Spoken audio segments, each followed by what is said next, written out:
Olá, tudo bem com vocês? O texto para a meditação de hoje é o Evangelho de Marcos, no capítulo 12, onde diz: Jesus ensinava e ele dizia ao povo: cuidado com os mestres da lei.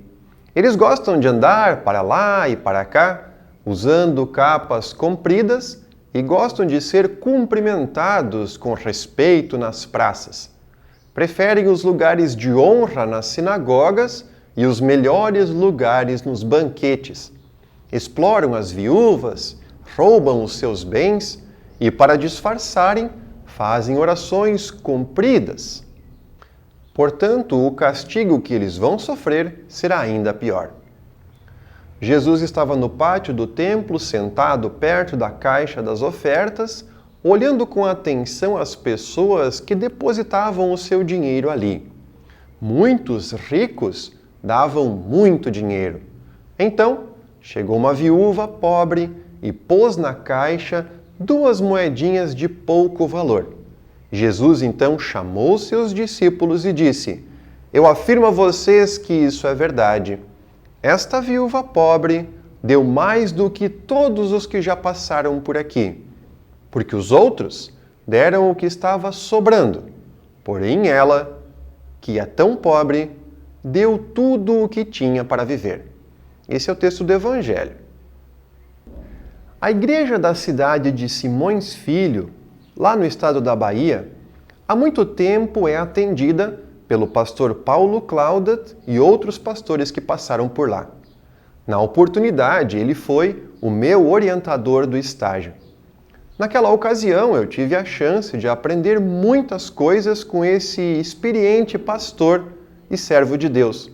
E lá, utilizava um método de preparação dos congregados para o culto do próximo domingo, onde cada família recebia uma pequena folha com uma reflexão que era providenciada pelo próprio pastor sobre o texto que seria então anunciado no culto da semana seguinte.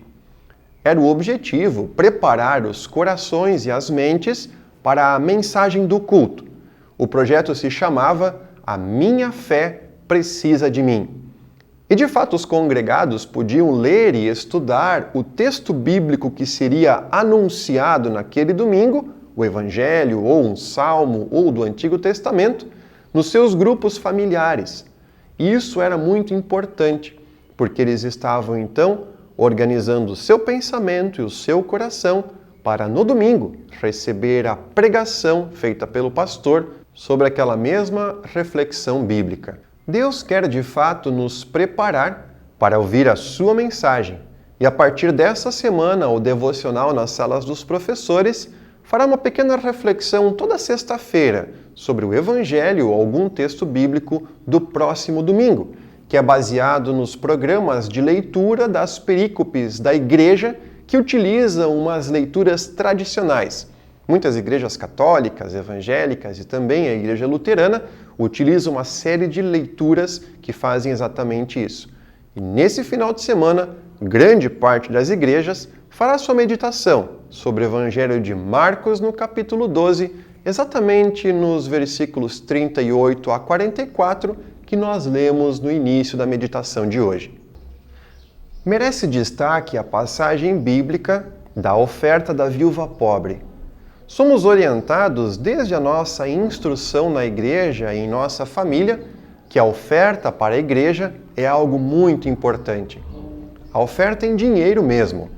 O valor que serve para manter o trabalho da pregação da mensagem da salvação é fruto, sim, das nossas ofertas que vêm de um coração que é agradecido e crente. Não pode haver oferta para o reino de Deus que venha de um coração sem fé. Exatamente isso que você ouviu e pode ser extremamente desafiador. Não existe nenhuma chance de que uma igreja venha a receber a oferta de uma pessoa que não tem fé. Veja bem, pode ser que o dinheiro acabe chegando nas mãos da diretoria e que sim, possa ser utilizado para a compra de equipamentos, material de trabalho, e que sim, tenha vindo de um coração que não tem fé. Sim, O dinheiro não vai perder o seu valor se for entregue para as pessoas, mesmo de alguém que não acredita na palavra de Deus. Mas oferta mesmo, para Deus, para a igreja verdadeira, não vai ter a mesma representação. É como se fosse uma negociação que vem de um coração que não sabe o verdadeiro sentido da expressão oferta e para o que ela verdadeiramente serve e foi orientada pelo próprio Deus para o seu povo aqui no mundo. As igrejas podem se manter a sua estrutura física com promoções do tipo festas, almoços, encontros onde se vendem ingressos, venda de produtos e materiais feitos pelos seus próprios congregados. É até hoje uma estratégia muito utilizada e até pode gerar algum tipo de desconforto ou controvérsia. Nosso objetivo aqui não é dizer se isso está certo ou se está errado, porque depende de cada organização e em alguns locais isso de fato não é realizado e pode ser até que tenham sérias dificuldades financeiras e que tenham que interromper, infelizmente, o atendimento espiritual para as famílias. Mas, conforme eu falei, vamos continuar o nosso assunto. Aqui queremos dar ênfase ao significado da expressão oferta. E o mês de novembro também é chamado aos nossos corações para que lembremos do Dia de Ação de Graças, ou seja, a última semana de novembro, temos aquela lembrança especial em que nós somos chamados pelo próprio Deus a comemorar tudo aquilo que Ele nos dá para o nosso sustento aqui no mundo. A nossa vida, o perdão em Jesus Cristo, tudo o que somos e temos, vem de Suas mãos bondosas. Até mesmo os problemas, se nós pensarmos direito, devem ser motivos da nossa gratidão. Nós ainda voltaremos a esse assunto próximo mais do dia 25 de novembro. Sendo assim, nessa época, é oportunizado para os corações crentes um olhar para a vida e para a ação de Deus, e somos convidados a todos a dizer a Deus muito obrigado. Mas então, como nós podemos fazer isso? Existem duas formas bem específicas de agradecermos a Deus por tudo aquilo que nós recebemos. Uma delas é orando e dizer com as nossas palavras o como nós somos gratos.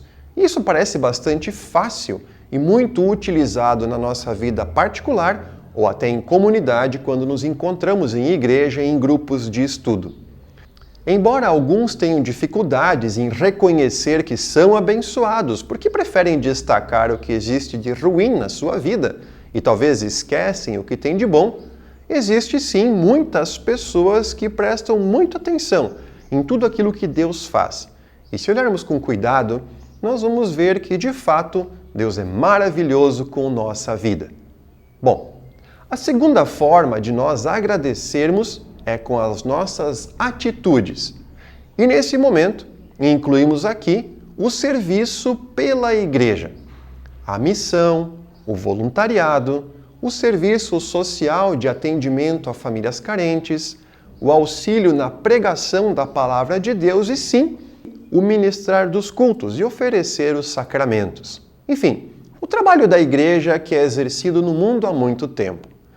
Nesse momento, os pastores têm o ofício de pregar o Evangelho, estudando os textos, se preparando, são chamados para poder administrar os sacramentos com a ordem e decência, como Deus mandou, e ensinar às pessoas a santa e pura doutrina bíblica.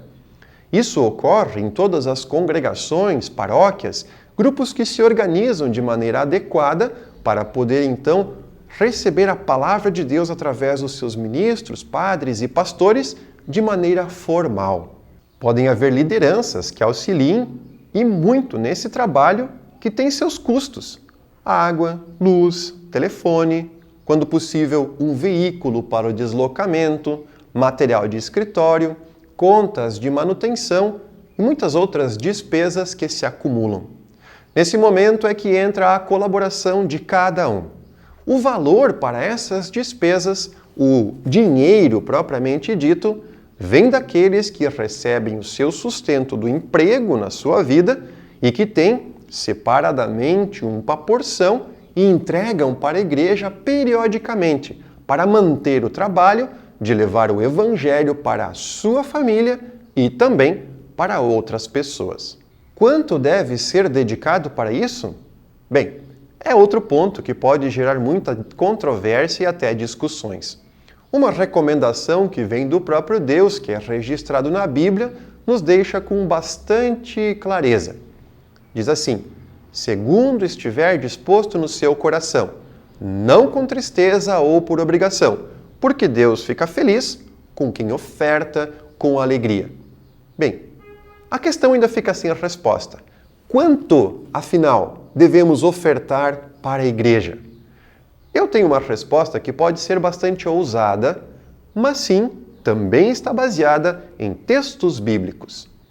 Alguns ensinam também pela Bíblia de que nós podemos ofertar 10% de tudo aquilo que nós temos. Outros dizem que se nós alcançarmos 6 ou 7%, já é o suficiente.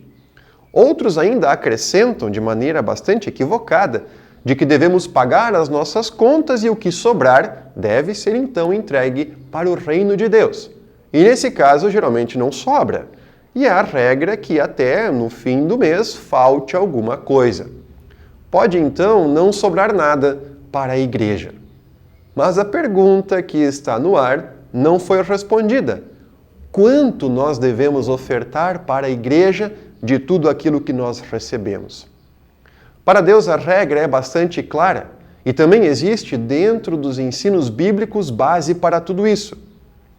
Você sabia que Deus não pede de nós 10%? Isso mesmo. Para a alegria de muitas pessoas, não é 10% que Deus quer da nossa renda. Ele quer 100%. Isso mesmo que você ouviu. Ele quer tudo o que nós temos dedicado ao seu reino.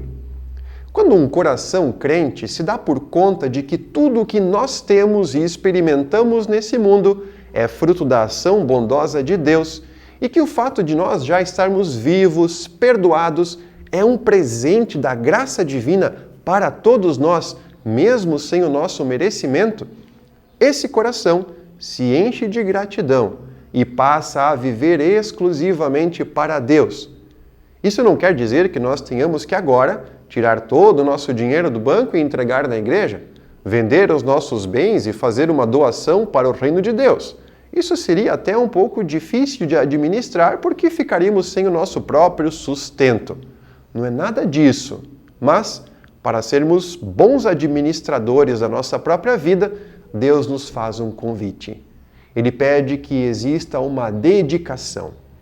Isso significa que nós, sendo um bom pai, uma boa mãe, um bom filho, um empresário honesto, um trabalhador responsável, um aluno dedicado, um cidadão de respeito, nós já estaremos dedicando 100% da nossa vida para Deus, porque estaremos aproveitando da melhor maneira tudo aquilo que Ele mesmo nos deu, como alguém que ganha um presente e faz bom uso dele.